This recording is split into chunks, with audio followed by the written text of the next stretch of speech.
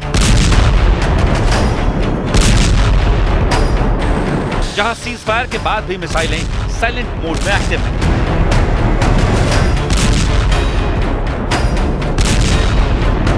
और जहां हर समझौते के पीछे अगले टकराव की आशंका छिपी होती है।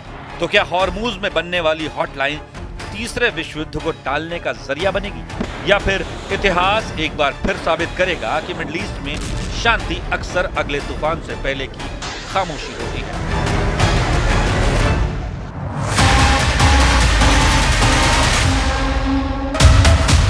लेकिन इस सब के बीच एक और सवाल तेजी से उठने लगा है।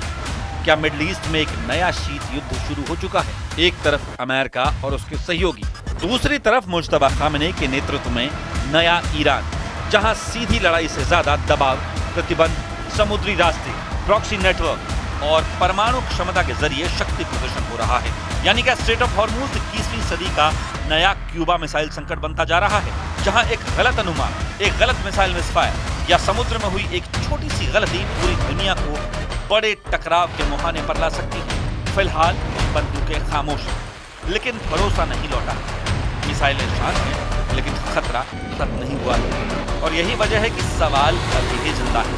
क्या अमेरिका और ईरान के बीच हुई डील वाकई शांति का समझौता है, या फिर दूसरे राउंड से पहले का सिर्फ एक युद्ध विराम?